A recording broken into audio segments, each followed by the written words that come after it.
Now, this illustration deals with AC systems of 50 volts to 1,000 volts, not required to be grounded, in accordance with NEC 250.21a.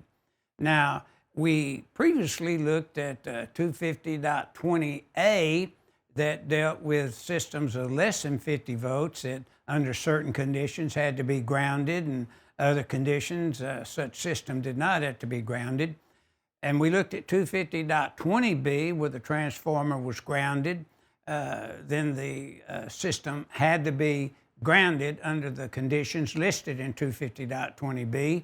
Now we're reviewing 250.21 where systems do not have to be grounded. They're permitted to be grounded, but you would not have to ground them. Shall be permitted, in other words. Now, if we look at 250.21a, we're dealing with adjustable speed drives. And notice under those conditions, starting to the right, we have a transformer that is supplied from the service equipment. It's a separately derived system.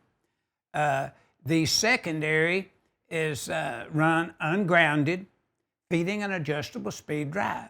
Now, for example, sometimes on certain size drives, the service equipment will have an overcurrent device ahead of the conductors feeding a transformer outside. And then that transformer is designed, either K-rated, isolated, or whatever type of transformer they needed to supply that drive. They'd run it ungrounded. And then they would just have a chassis ground pull that would serve as their grounded conductor. Then notice that the conductors now for an adjustable speed drive system are sized by 430.122a. The overcurrent device would be sized by 430.122b, as in boy. But notice the drive system here is operating ungrounded. Now, when we get into Chapter 18, we will go through adjustable speed drives, high voltage, low voltage, sizing conductors, and all the components that make up the system to supply the drive. But this just points out that you do not have to ground that transformer supplying that drive, because you do not want the drive to ever go down due to a ground fault, say on L1, L2, or L3. And then we'll look at sizing the conductors based upon the input of the drive, and size the conductors on the load side of the drive supplying the motor. But we will do that when we get into Chapter 18. But notice the drive system and its package is defined in 430.2 of the NEC, if you wanted to review that. And I believe then it's Chapter 10 or 11 that deals with these drives. When I say chapter, it's part.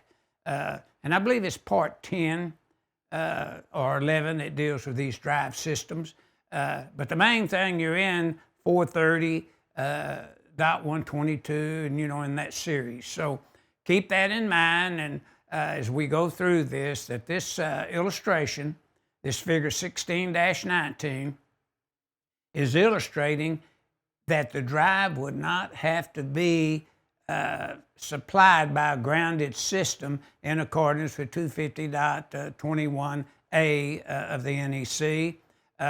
And you'd be A1, A2, and A3. You'd read those those sections for systems that you wouldn't have to ground in accordance with 250.21. In other words, if you look up shall be permitted in Article 90, you'll find that shall be, naturally you got to do it. With that, there's an exception that would say otherwise. But shall be permitted, you have a choice. And so that's what this section is. It's a shall be permitted type section.